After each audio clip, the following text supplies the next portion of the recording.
ओम शांति। 20 अगस्त 2024। मीठे बच्चे, काम काज करते हुए भी एक बाप की याद रहे। चलते फिरते बाप और घर को याद करो। यही तुम्हारी बहादुरी है। बहादुरी किसे कहते हैं? बहादुरी उसे कहते हैं जहाँ पर रिस्क उठाते हैं और साथ में करेज भी होता है। क्योंकि अभी उस सटल स्टेट में शिफ्ट होने का समय है, तो उसके लिए बहुत चीज़ें नया करना पड़ता है और नया करने के लिए रिस्क भी उठाना पड़ता है और हिम्मत भी रखना होता है। जैसे कि ये इस दुनिया में रहते हुए भी बाबा की याद को जोड़ना होता है और हर बात को बियॉन्ड सेंस परसेप्शन, इन कर्मेंद्रियों से भी ऊपर उठ के देखने का हिम्मत होना ज़रूरी है। तो ऐसे बहुत चीज़ें करना होता है जिसमें रिस्क भी है और साथ में हिम्मत भी रखना होता है। प्रश्न: बाप का रिगार्ड और डिसरिगार्ड कब और कैसे होता है? उत्तर: जब तुम बच्चे बाप को अच्छी तरह याद करते हो तब रिगार्ड देते हो। अगर कहते याद करने की फुर्सत नहीं है तो ये भी जैसे डिसरिगार्ड है। वास्तव में ये बाप का डिसरिगार्ड नहीं करते, ये तो अपना ही डिसरिगार्ड करते हो। इसलिए नामी ग्रामी केवल भाषण में नहीं लेकिन याद की यात्रा में बनो। याद का चार्ट रखो। याद से ही आत्मा सतो प्रधान बनेगी। तो बाबा का डिसरिगार्ड करना माना साथ साथ स्वयं का भी डिसरिगार्ड करना, क्योंकि ये जो याद करना, बाबा को याद करने से स्वयं में ही, खुद में ही शक्ति बढ़ते है। तो अगर खुद के लिए कुछ पावर्स इकट्ठा करना नहीं चाहते हैं तो स्वयं का ही अपना ही डिसरिगार्ड है। इसलिए बाबा कहते हैं कि नामी ग्रामी केवल भाषण में नहीं। तो नामी माना नेम एंड फेम और ग्रामी माना फेमस। खाली भाषण करके नाम कमाना और फेमस होना, ये है बाहर के रूप से नाम कमाना। पर याद की यात्रा में अगर नाम कमाए, इतना याद करे कि आत्मा सतो प्रधान बन जाए, वो है परमानेंट नामी ग्रामी। ओम शांति। रूहानी बच्चों प्रति रूहानी बाप समझाते हैं। ये जो 84 के चक्र का ज्ञान समझाया जाता है, ये तो एक नॉलेज है जो तो हम बच्चों ने जन्म जन्मांतर पढ़ी है और धारणा करते आए हैं। ये तो बिल्कुल सहज है, ये कोई नई बात नहीं। जो इस सृष्टि के हिस्ट्री ज्योग्राफी को जाना है, वो बाबा कहते हैं कि बिल्कुल सहज है, ये कोई नई बात नहीं। बाप बैठ समझाते हैं, सतयुग से लेकर कलयुग अंत तक तुमने कितने पुनर्जन्म लिए हैं। ये ज्ञान तो सहज रीति बुद्धि में है ही, क्योंकि ये सहज रीति माना वो जब नेचुरल स्टेट में टिकते हैं तब वो ज्ञान बुद्धि में जो है वो इमर्ज होता है। ये भी एक पढ़ाई है। रचना के आदि मध्य अंत को समझना है, सो बाप के सिवाय और कोई समझा नहीं सकता। तो ज्ञान को समझना तभी होता है जब आत्मा उस बैलेंस स्टेट में, वो न्यूट्रल स्टेट में होते हैं, तब वो ज्ञान इमर्ज भी होता है और धारण भी होता है। बाप कहते हैं इस ज्ञान से भी ऊंच बात है याद की यात्रा, जिसको योग कहा जाता है। जो जब हम आत्माएं उस फ्रीक्वेंसी, जो हायर सोर्स वाले फ्रीक्वेंसी से मैच करते हैं, जब बाबा के माइंड में टैप इन होते हैं, तो वो है याद की यात्रा। योग अक्षर मशहूर है, परंतु ये है याद की यात्रा। जैसे मनुष्य यात्रा पर जाते हैं, तो ये याद की यात्रा माना ये नहीं है कि जो मंजिल है वहाँ तक पहुँच जाना, पर जो याद में रहते हैं, जिस यात्रा पर चलते हैं, उसे याद की यात्रा कहते हैं।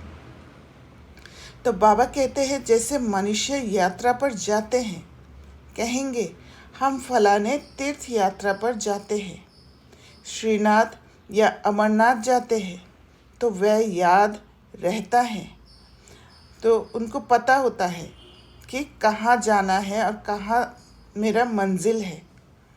तो याद की यात्रा पर होता है, और याद की यात्रा जब होती है तो वो पुराना जो जिस एनवायरनमेंट में था, जिस वातावरण में थे, वो वातावरण का चेंज होता है, और एक अंदर में एक प्रिपरेशन भी होता है कि अभी याद की यात्रा में है। उस समय जो पुराना वातावरण में थे, उस वातावरण के साथ लगाव नहीं होता है।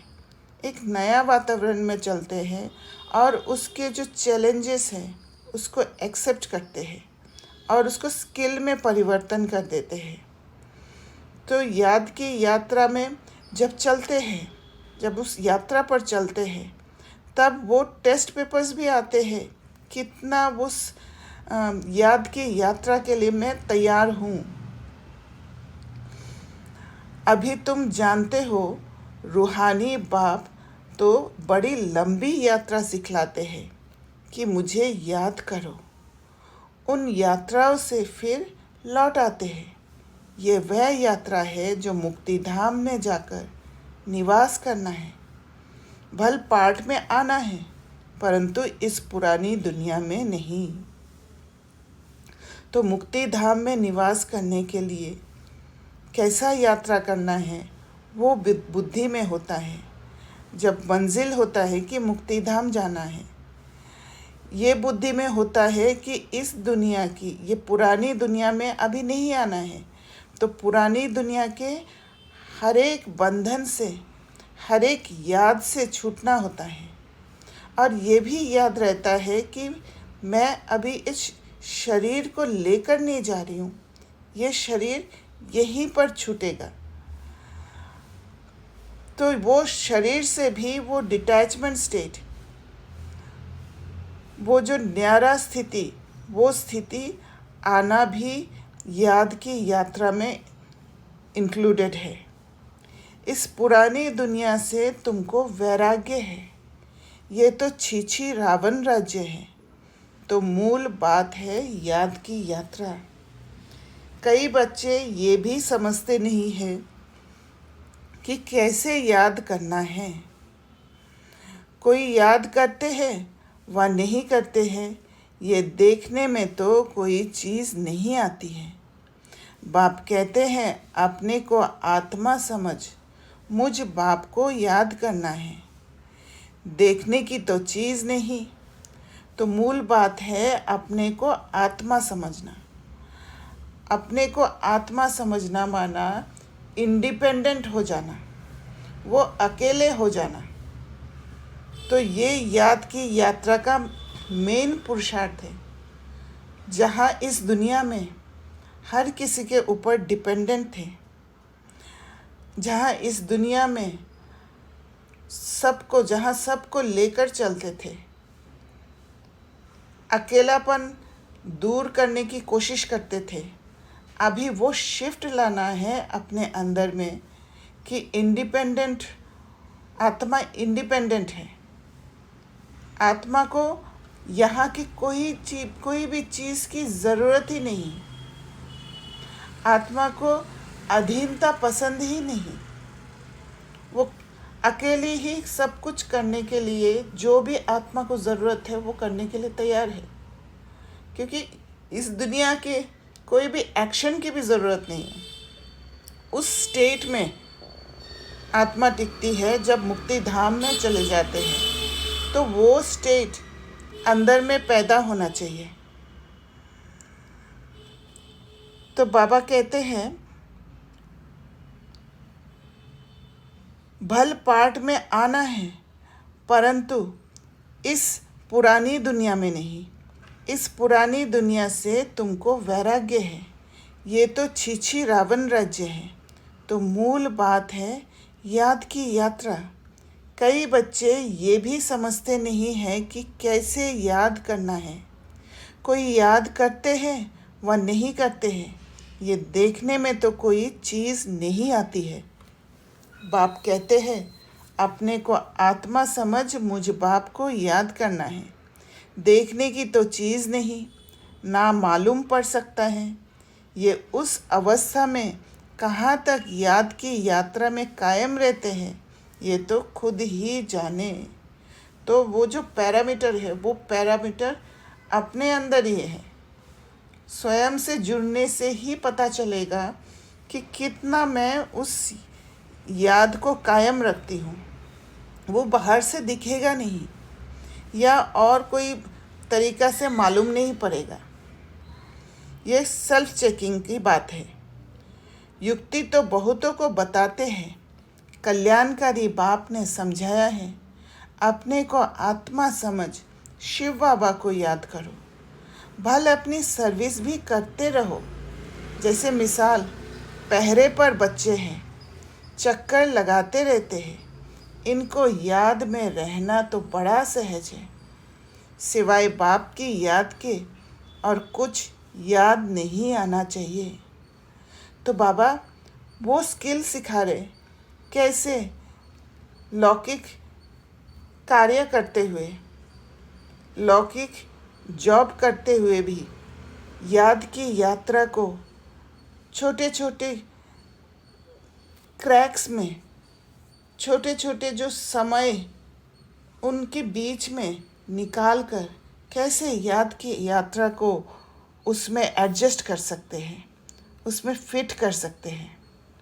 बाबा मिसाल दे बताते हैं, उस याद की यात्रा में ही आए जाए। जैसे पादरी लोग जाते हैं, कितना साइलेंस में जाते हैं। तो तुम बच्चों को भी बड़ा प्रेम से बाप और घर को याद करना है। ये मंजिल बड़ी भारी है।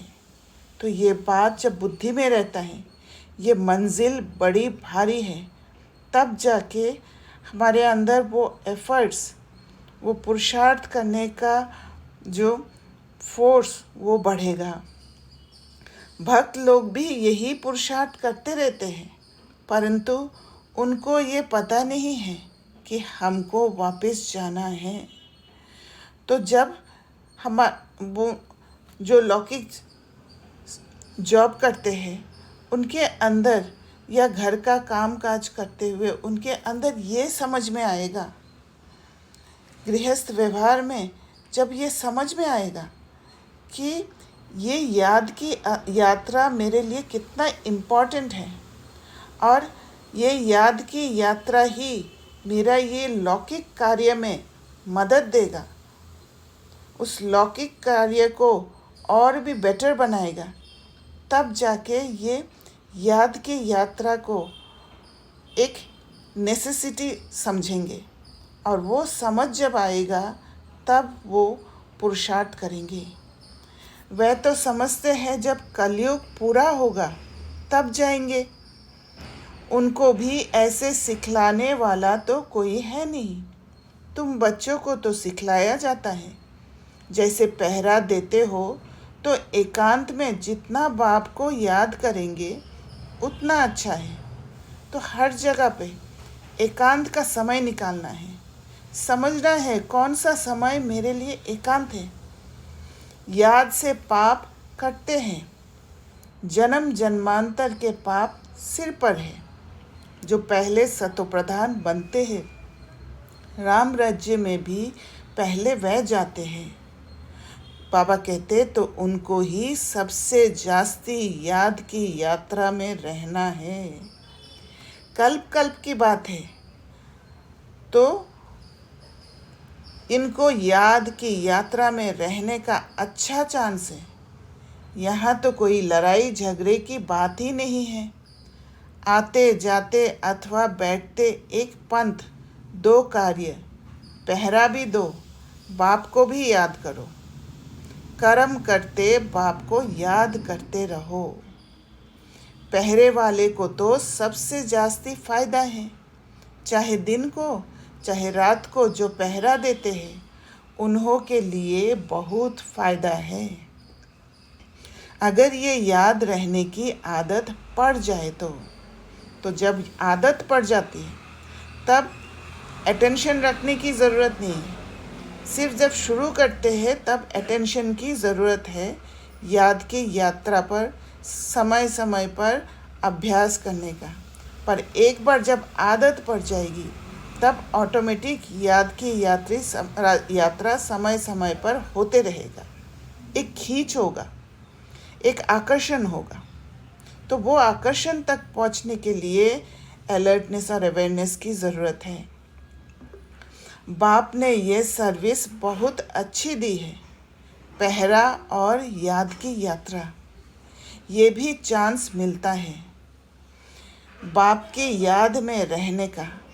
ये भिन्न भिन्न युक्तियाँ बताई जाती हैं याद की यात्रा में रहने की।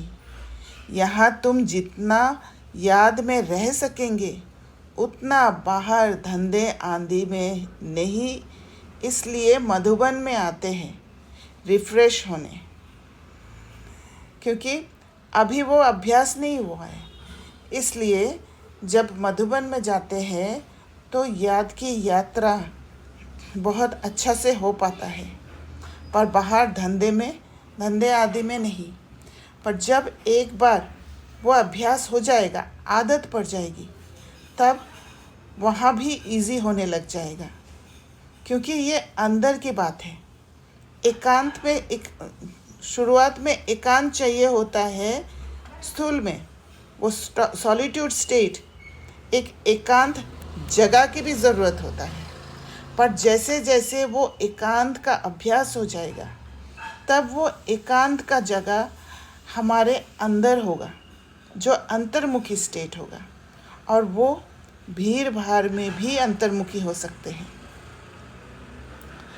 बाबा कहते हैं एकांत में जाकर एक पहाड़ी पर बैठ याद की यात्रा में रहे, फिर एक जाए व 2-3 जाए। यहाँ चांस बहुत अच्छा है। यही मुख्य है बाप की याद। भारत का प्राचीन योग मशहूर भी बहुत है। अभी तुम समझते हो इस याद की यात्रा से पाप कटते हैं, हम सतोप्रधान बन जाएंगे। तो इसमें पुरुषार्थ बहुत अच्छा करना है। बहादुरी तो इसमें है जो काम करते बाप को याद कर दिखलाओ।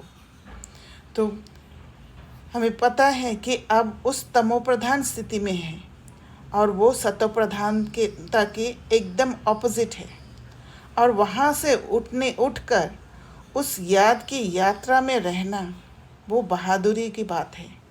वो बड़ा रिस्क लेने वाली बात है और उसमें बहुत ज़्यादा हिम्मत की ज़रूरत है। और जब वो रिस्क उठाकर हिम्मत करते हैं तब बाबा के 1000 कदम की मदद होता है।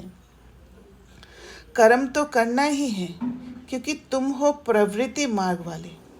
गृहस्थ व्यवहार में रहते धंधा आदि करते बुद्धि में बाप की याद रहे, इसमें तुम्हारी बहुत बहुत कमाई है।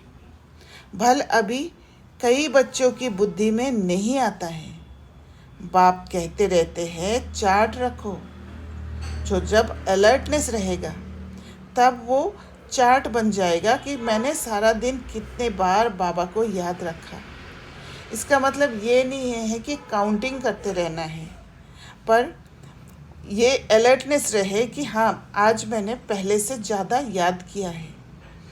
या कुछ साधन इस्तेमाल करके शुरुआत में याद की यात्रा करने का एक अलार्म बजा के याद के, जैसे सेंटर्स पे और मधुबन में वो जो ट्रैफिक कंट्रोल होते हैं उससे भी अभ्यास होता है। पर उसके लिए, उस प्रैक्टिस को करने के लिए हमारे अंदर वो इच्छा जागना ज़रूरी है। वो करने का एक लगन होना चाहिए। थोड़ा बहुत कोई लिखते हैं, बाप युक्तियाँ तो बहुत बताते हैं। बच्चे चाहते हैं बाबा के पास जाए, यहाँ बहुत कमाई कर सकते हैं, एकांत बहुत अच्छी है। बाप सम्मुख बैठ समझाते हैं, मुझे याद करो तो पाप कट जाए, क्योंकि जन्म जन्मांतर के पाप सिर पर है। और ये जन्म जन्मांतर के पाप उतारने के लिए इस जीवन में, इस ब्राह्मण जीवन में एकांत होना बहुत इम्पोर्टेंट है। ये एक ब्राह्मण जीवन का एक पार्ट है। विकार के लिए कितने झगड़े चलते हैं, विघ्न पड़ते हैं। कहते हैं बाबा हमको पवित्र रहने नहीं देते। बाप कहते हैं बच्चे तुम याद की यात्रा में रहे, जन्म जन्मांतर के पाप जो सिर पर है वह बोझा उतारो। तो ये ज्ञान दूसरों को ब्लेम करने के लिए नहीं है कि हमको पवित्र रहने नहीं देते हैं, पर उस परिस्थिति से कैसे निकलना होता है, स्वयं के अंदर में कैसे काम करके उस पाप का जो बोझा है उसको उतार के, अंदर का नेगेटिव इमोशंस को क्लीन करके, अंदर पवित्रता को धारण करके कैसे इस परिस्थिति से निकलना है, वो बाबा समझा रहे हैं। ना कि कहना है कि वो पवित्र रहने नहीं देते, या उसके कारण हो रहे हैं, या उसने मुझे ऐसे करने में मजबूर किया। कोई हमें मजबूर नहीं कर सकते हैं। वो ताकत हमारे ही अंदर है, वो पुरुषार्थ हमारे अंदर ही करना है, जिससे वो सामने वाला कंट्रोल ही नहीं कर सके, हम उस परिस्थिति को कंट्रोल कर सके। तो उसके लिए हमारे अंदर वो शक्ति जगाना है। बाबा कहते घर बैठे शिव बाबा को याद करते रहो। याद तो कहाँ भी बैठकर कर सकते हो, कहाँ भी रहते ये प्रैक्टिस करनी है। जो भी आए उनको भी पैगाम दो। बाप कहते हैं अपने को आत्मा समझ, बाप को याद करो। पहले सेल्फ कनेक्शन, फिर बाबा के साथ कनेक्ट। इनको ही योग बल कहा जाता है, और तभी योग बल जमा होगा। बल माना ताकत, शक्ति। बाप को सर्वशक्तिमान कहते हैं ना, तो वह शक्ति। हाँ जी बोलिए। जो सेल्फ कनेक्शन में जब हम टाइम स्पेंड करते हैं, पहले तो सेल्फ कनेक्शन में उसको कोई भी सीन को लेट्स से उसको देखते हैं, उसको इंटरप्रेट करने के लिए, समझने के लिए, या ज्ञान से जोड़ने के लिए, या अपने जो भी इंटैंगल्ड है उसको लाइट करने के लिए, तो वो योग में ऐड होता है। हाँ, वो भी योग में ऐड होता है, क्योंकि बाबा ने कहा कि याद करना माना अपने को आत्मा समझ, बाप को याद करो। जब तक आप उस आत्मा स्थिति, उस स्टेबल स्टेट में नहीं जाते हो, आप बाप को याद नहीं कर सकते हो। तो ये प्रोसेस याद की यात्रा में ही आएगा, उस यात्रा में इंक्लूडेड है। ठीक है, जब हम बैठते हैं किसी सीन को इंट्रोस्पेक्ट करने के लिए, कॉन्शियसली आप उससे सीन से डिटैच होते हो, बट इसलिए हमेशा क्या ये सीड बीज रूप में जाते हो? मतलब एटलीस्ट मेरे लिए तो मैं पहले उससे डिटैच होती हूँ, तो वो फिर आत्मा समझना कॉन्शियसली होता है, वो मुझे नहीं पता। वो आत्मा समझना कॉन्शियसली नहीं होता है, वो आत्मिक स्टेज में आप शिफ्ट होते जाते हो। अच्छा। है ना, वो स्टेबल स्टेट जो जाते हो, जो सारे बॉन्डेजेस में मन जहाँ जहाँ अटके हुए हैं उससे आप छुड़ा के उसको जो आत्मिक स्टेट है, खुद को आत्मा समझना, सेल्फ कनेक्शन को एस्टेब्लिश करते हो आप। और एक चीज आपने पहले बताया कि योग में, मतलब ये सही है, मेरा भी क्वेश्चन था कि आपका योग कैसा चल रहा है। इट्स अ वेरी पर्सनल, मतलब आपको खुद ही पता चलेगा, राइट? इसमें कुछ यार्ड स्टिक नहीं है, मेजरमेंट कुछ, तो उसमें कुछ तो अपने आप को पता चलता होगा कि जैसे मतलब बहुत खुशी होती है कि योग के बाद, या बहुत शांत सा स्टेबल, मतलब कुछ साइंस है जिससे पता चले कि हाँ कि ऐसा है कि चलो ये प्रोग्रेसिव है। हाँ, ये दो तरीका से पता पड़ता है। एक तो कर्मेंद्रिय द्वारा, माना सेंस परसेप्शन द्वारा एक फीलिंग आता है कि आज बहुत एक कंटेंटमेंट का फीलिंग आता है, एक खुशी का फीलिंग आता है ना, वो सेंस परसेप्शन द्वारा। कभी ऐसे हम कह भी देते हैं आज योग बहुत अच्छा लगा, तो तब हम सेंस परसेप्शन से महसूस करते हैं, इन कर्मेंद्रिय द्वारा महसूस करते हैं। पर कभी कभी ऐसे फील होता है कि योग का अनुभव ही नहीं हुआ। पर ये ज़रूरी नहीं है कि अनुभव नहीं हुआ तो योग ठीक से नहीं हुआ, बाबा की याद नहीं हुआ। जब बियॉन्ड सेंस परसेप्शन जाते हैं तो फिर ये सारे फीलिंग्स नहीं आती है, पर एक लाइट स्टेज का फीलिंग होता है, आत्मा वो स्टेबल स्टेट में टिक जाते हैं, तो वो बियॉन्ड सेंस परसेप्शन का है। ठीक, थैंक यू। तो बाबा कहते हैं, बाप खुद कहते हैं मुझे याद करो, तुम नीचे उतरते उतरते तमोप्रधान बन गए हो, तो वह शक्ति बिल्कुल ख़त्म हो गई है, पाई की भी नहीं रही है। तुम्हारे में भी कोई है जो अच्छी रीति समझाते हैं, बाप को याद करते हैं। तो मूल बात यह है कि बल जमा करना है, योग बल। और वो बल जब जमा होता है तब परिस्थिति कैसे भी आओ, परिस्थिति को कंट्रोल करने का मतलब उस परिस्थिति से जो भी बेनिफिशियल है, जो कल्याणकारी चीज़ है मेरे लिए, वो एक्सट्रैक्ट करने का ताकत आ जाता है, ना कि परिस्थिति हमें कंट्रोल करते हैं। तो अपने से पूछना है हमारा चार्ट कैसा रहता है।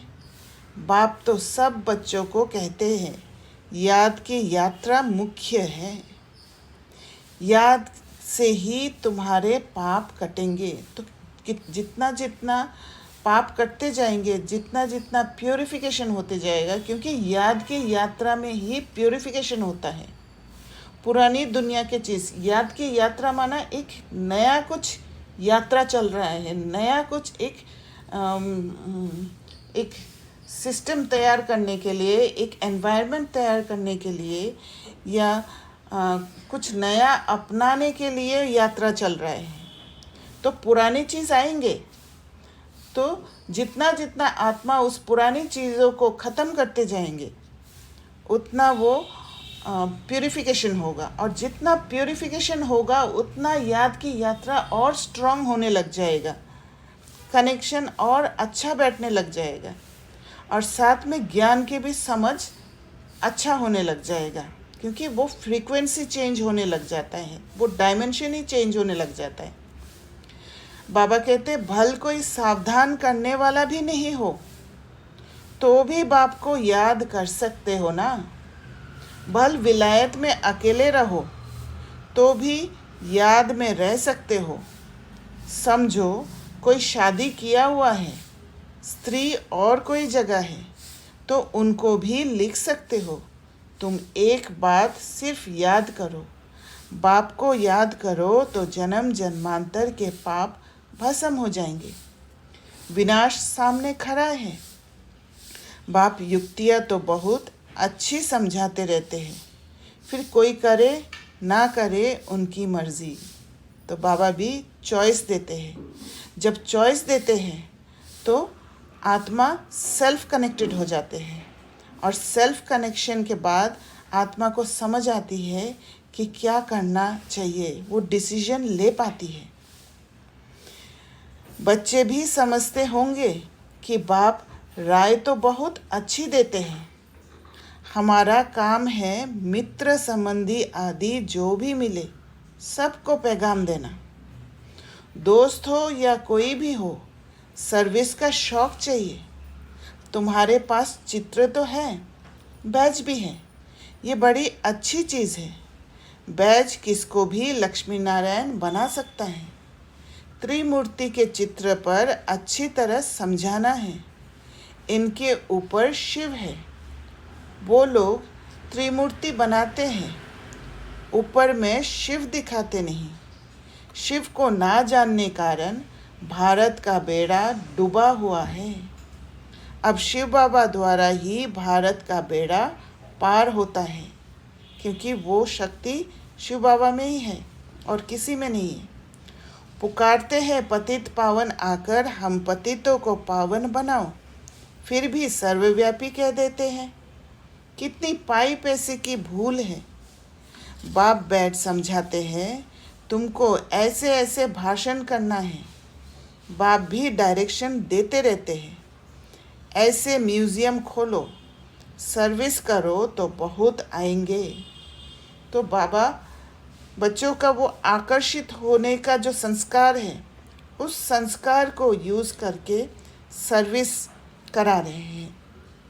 म्यूज़ियम एक आकर्षण वाला चीज़ होते हैं, जहाँ पर आत्माएं आकर्षित होते हैं, यह क्या है करके, तो वो सर्विस में बदल जाता है, अच्छी सर्विस हो जाती है। सर्कस भी बड़े बड़े शहरों में खोलते हैं ना, कितना उन्हों के पास सामान रहता है। गांव गांव से देखने के लिए लोग आते हैं, लोगों को बुलाने की ज़रूरत नहीं होता है, अपने आप अट्रैक्ट होके आते हैं। इसलिए बाबा कहते हैं तुम भी ऐसा खूबसूरत म्यूज़ियम बनाओ जो देखकर खुश हो जाए, फिर औरों को जाकर सुनाए। ये भी समझाते हैं जो कुछ सर्विस होती है कल पहले मिसल होती है, परंतु सतोप्रधान बनने का ओना बहुत रहना है। वो अपने अंदर से इच्छा होना चाहिए सतोप्रधान बनने का, तभी ये याद की यात्रा पर टिक सकते हैं। और जितना सतोप्रधान बनते जाएंगे उतना सर्विस भी अच्छी होते जाएगी। सर्विस का जो फल वो बहुत जल्दी मिलने लग जाएगा। इसमें ही बच्चे गफलत करते हैं। माया विघन भी इस याद की यात्रा में ही डालती है। जो जहाँ जहाँ कमज़ोरी है वहाँ से माया एंट्री करके विघन डालती है। वो दिखाते हैं कि यहाँ यहाँ कमज़ोरी है, और तब उस कमज़ोरी को फेस करके सहन करके उसको समझ के समाना होता है। तब जाके आत्मा उस स्टेबल स्टेट में आ जाती है, अपने को आत्मा समझने का स्टेट में आ जाती है, और फिर बाबा से जुड़ते हैं। तो बाबा कहते हैं अपने दिल से पूछना है, इतना हमको शौक़ है, मेहनत करते हैं। ज्ञान तो कॉमन बात है, बाप बिगर 84 का चक्र कोई समझा ना सके, बाकी याद की यात्रा है मुख्य। पिछाड़ी में कोई भी याद ना आए सिवाय एक बाप के। तो बाबा कहते हैं कि इतना हमको शौक़ है, मेहनत करते हैं। ज्ञान तो कॉमन बात है, बाप बिगर 84 का चक्र कोई समझा ना सके, बाकी याद की यात्रा है मुख्य। पिछाड़ी में कोई भी याद ना आए सिवाय एक बाप के। डायरेक्शन तो बाप पूरे देते रहते हैं, मुख्य बात है याद करने की। तो पिछाड़ी में याद वही आएगा जिस पर हम अधीन होंगे। तो इसलिए अभी से ही इस अधीनता को ख़त्म करना है। तुम कोई को भी समझा सकते हो, भल कोई भी हो, तुम सिर्फ बैच पर समझाओ। और कोई के पास ऐसे अर्थ सहित मेडल नहीं होते। मिलिट्री वाले अच्छा काम करते हैं तो उनको मेडल मिलते हैं। राय साहब का मेडल सब देखेंगे, इनको वाइसरॉय से टाइटल मिला है। आगे वाइसरॉय होते थे, अभी तो उनके पास कोई पावर नहीं है। अभी तो कितने झगड़े लगे पड़े हैं। तो वो दुनियावी वाला पावर जो है वो कभी भी उतर जाते हैं, क्योंकि वो दूसरों के हाथ में पावर है, दूसरों के हाथ में कंट्रोल है। पर हमारे जो मेडल है वो हमारे हाथ में कंट्रोल है। हम किसी के अधीन नहीं हैं। आत्मा अधीनता में नहीं होते हैं, इसलिए वो पावर कंटिन्यूअस रहता है। वो पावर आत्मा की प्रॉपर्टी है। मनुष्य बहुत बहुत हो गए हैं तो उनके लिए ज़मीन चाहिए शहर में। अभी बाबा स्वर्ग की स्थापना कर रहे हैं। इतने सब खलास हो, बाकी कितने थोड़े जाकर रहेंगे। ज़मीन ढेर होगी, वहाँ तो सब कुछ नया होगा। उस नई दुनिया में चलने के लिए फिर अच्छी रीति पुरुषार्थ करना है। उस नई दुनिया के लायक बनना है। हर एक मनुष्य पुरुषार्थ करते हैं बहुत ऊंच पद पाने का। कोई पूरा पुरुषार्थ नहीं करते तो समझते हैं नापास हो जाएंगे, खुद भी समझते हैं हम फेल हो जाएंगे। फिर पढ़ाई आदि को छोड़कर नौकरी में लग जाते हैं। आजकल तो नौकरियों में भी बहुत कड़े कायदे निकालते रहते हैं। मनुष्य बहुत दुखी है। अब बाबा तुमको ऐसा रास्ता बताते हैं जो 21 जन्म कभी दुख का नाम नहीं रहेगा। बाप कहते हैं सिर्फ याद की यात्रा में रहो। जितना हो सके रात को बहुत अच्छा है। भल लेटे हुए याद करो। कोई को फिर नींद आ जाती है। बूढ़ा होगा, जास्ती बैठ नहीं सकेगा तो ज़रूर सो जाएगा।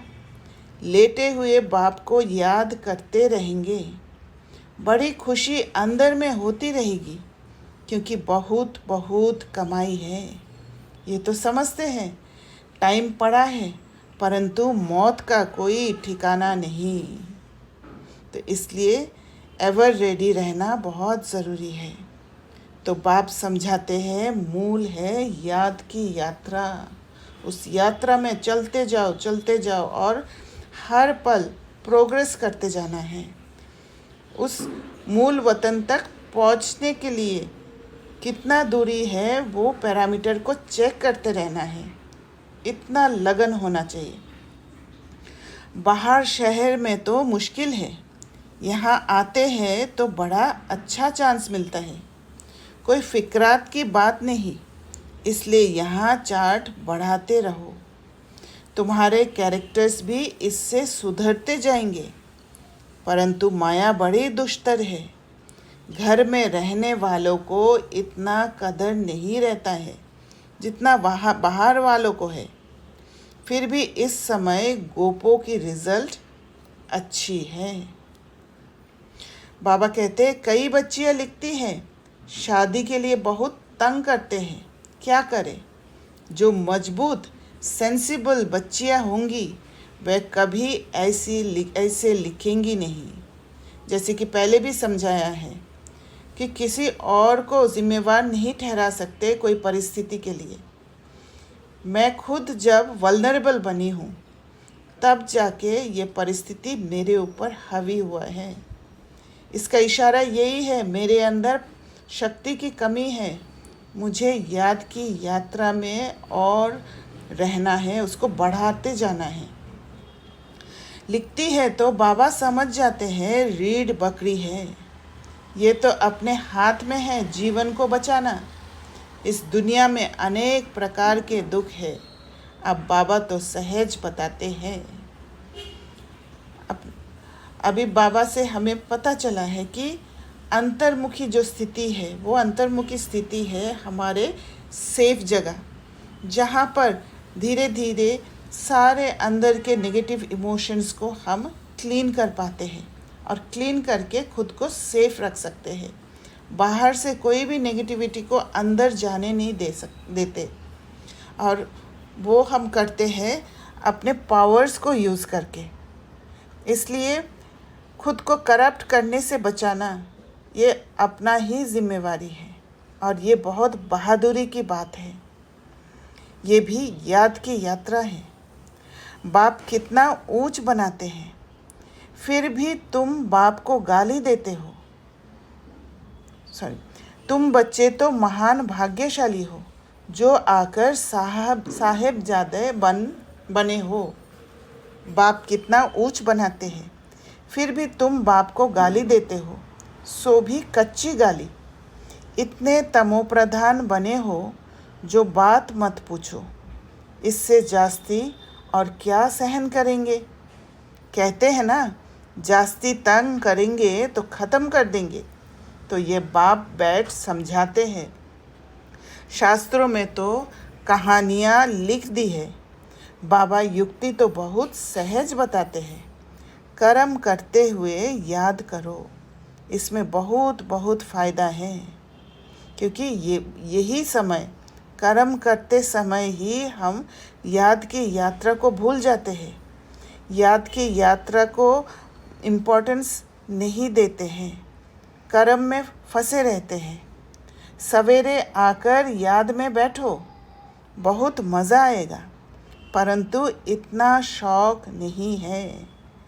तो कर्म करते हुए याद की यात्रा में रहना माना, क्योंकि कर्म करते समय ही, सेवा के समय ही माया का जो वार होने का एक और चांस मिलता है, क्योंकि अनेक आत्माओं के साथ उस समय इंटरेक्शन होता है, और उस इंटरेक्शन के समय ही माया का एंट्री होने का चांस रहता है।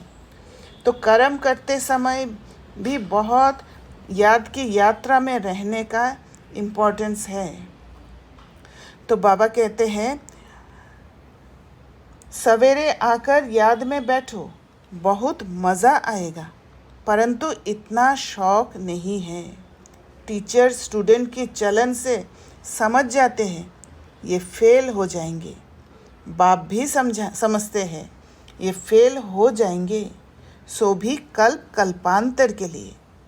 भल भाषण में तो बहुत होशियार है, प्रदर्शनी भी समझा लेते हैं, परंतु याद है नहीं, इसमें फेल हो पड़ते हैं। तो ये जो शिफ्ट करना है याद की यात्रा में चलने के लिए, वो शिफ्ट ही बहादुरी है, जिसमें रिस्क भी है और करेज भी है। ये भी जैसे डिसरिगार्ड करते हैं, क्योंकि आत्मा का जो क्वालिटी, वो क्वालिटी को यूज़ नहीं करते हैं। जो फियरलेस स्टेट, उसको यूज़ नहीं करते हैं, और शिव बाबा का भी डिसरिगार्ड करते हैं, क्योंकि आत्मा उस स्थिति में स्थित नहीं हो पाने के कारण बाबा की याद में नहीं रह पाते हैं, और वो दोनों आत्मा का भी और परमात्मा का भी डिसरिगार्ड होता है। पर बाबा कहते अपना ही करते हैं, शिव बाबा का तो डिसरिगार्ड होता नहीं, क्योंकि शिव बाबा डिसरिगार्ड फील नहीं करते हैं, वो लेते नहीं हैं। ऐसे कोई कह ना सके कि हमको फुर्सत ही नहीं याद करने की, बाबा मानेंगे नहीं। स्नान पर भी याद कर सकते हो, भोजन करते समय बाप को याद करो, इसमें बहुत बहुत कमाई है। कई बच्चे सिर्फ भाषण में नामी ग्रामी हैं, योग है नहीं। तो भाषण करना इम्पोर्टेंट नहीं है, योग का पावर होना इम्पोर्टेंट है। वह अहंकार भी गिरा देता है, क्योंकि योग का पावर नहीं होने से वो भाषण भी एडल्टरेटेड हो जाता है, उसके अंदर नेगेटिव इमोशंस मिक्स हो जाते हैं, और वो भाषण प्योर नहीं होता है, वो आत्माओं को तीर लगने वाला भाषण नहीं होता है। अच्छा, मीठे मीठे सिकिलदे बच्चों प्रति माता पिता बाप दादा का याद प्यार और गुड मॉर्निंग। रूहानी बाप की रूहानी बच्चों को नमस्ते। हम रूहानी बच्चों की रूहानी बाप दादा को याद प्यार, गुड मॉर्निंग और नमस्ते। किसी का कोई प्रश्न है तो पूछ सकते हैं।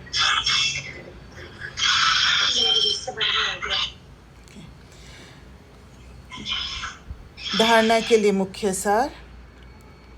पहला पॉइंट, सर्वशक्तिवान बाप से शक्ति लेने के लिए याद का चार्ट बढ़ाना है।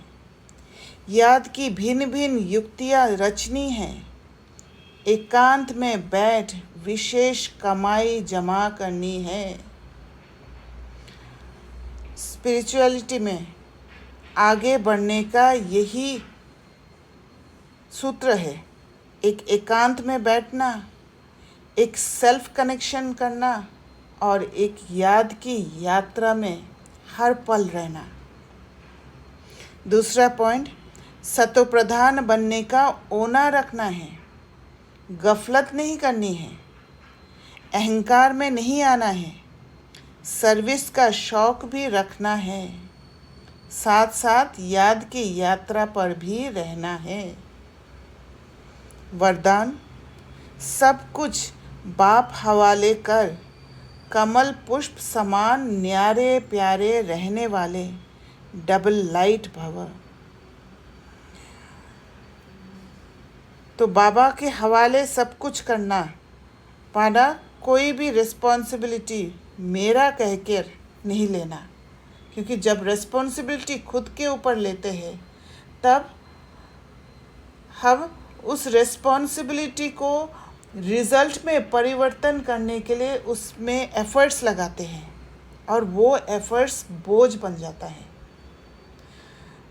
तो जहाँ रिस्पॉन्सिबिलिटी है वहाँ रिस्पॉन्सिबिलिटी तो निभाना है, पर जब निमित्त बन के करते हैं तो जब जहाँ जो भी सीन आने वाला है रिस्पॉन्सिबल होने के लिए, वो बाबा हमें टच कराएंगे, बाबा हमारे द्वारा कराएंगे, ना कि खुद रिस्पॉन्सिबिलिटी लेकर बैठ जाना। तो बाप का बनना अर्थात सब बोझ बाप को दे देना। डबल लाइट का अर्थ ही है सब कुछ बाप हवाले करना। ये तन भी मेरा नहीं, तो जब तन ही नहीं तो बाकी क्या। आप सबका वायदा ही है, तन भी तेरा, मन भी तेरा, धन भी तेरा। जब सब कुछ तेरा कहा तो बोझ किस बात का। इसलिए कमल पुष्प का दृष्टांत स्मृति में रख, सदा न्यारे और प्यारे रहो तो डबल लाइट बन जाएंगे। हर पल उस स्टेबिलिटी स्टेट, वो कमल पुष्प समान स्टेट में रहने के लिए तन भी तेरा। अगर तन में कोई भी ऐसे बीमारी आया है तो वो दादी जानकी वाला बात को याद करके उसको प्रैक्टिस करना है। This is happening but not happening to me. ये हो रहा है, इस शरीर को हो रहा है, मुझे नहीं हो रहा है।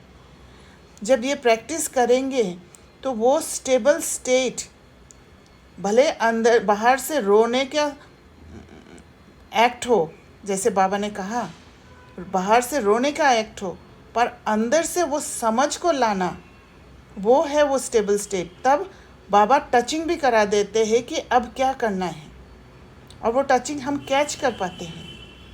मन भी तेरा, जब मन ही बाबा का है तो मन में बोझ लेने की कोई बात ही नहीं है। मन को हमेशा वो उस स्टेबल स्टेट में, ना कि कन्फ्यूजन स्टेट में, वो ड्रामा के पटरी पर चलाकर चलते जाना है। धन भी तेरा, धन भी कब कहाँ खर्च करना है वो बाबा ही निमित्त बना के खर्च कराएंगे, ना कि बैठ के प्लान बनाने की ज़रूरत है कि ये करना है, ये करना है, वो करना है। सही समय पे अगर मैं स्टेबल हूँ, अभी अगर मैं सेल्फ कनेक्टेड हूँ, तो बाबा जो चाहते हैं वो मुझे सही समय पर कैच भी होगा और तुरंत वो एक्शन में भी आ जाएंगे। जैसे पहले भी समझाए थे कि बाबा का कैचिंग और एक्शन वो एक हो जाएगा और ऐसे महसूस होगा जैसे चलाने वाला चला रहे हैं और हम चल रहे हैं, वो स्टेट आ जाएगा। स्लोगन: रूहानियत से रोब को समाप्त कर स्वयं को शरीर की स्मृति से गलाने वाले ही सच्चे पांडव हैं। तो रूहानियत में ही वो पावर है जो रोब को समाप्त कर सकते हैं, जो देहभान से निकालकर आत्म अभिमानी स्थिति में टिका सकते हैं, और वही सच्चे पांडव हैं। कोई क्वेश्चन है तो शेयर कर सकते हैं, कुछ भी शेयर करना हो शेयर कर सकते हैं।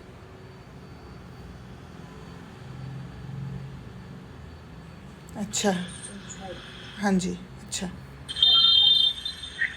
ओम शांति।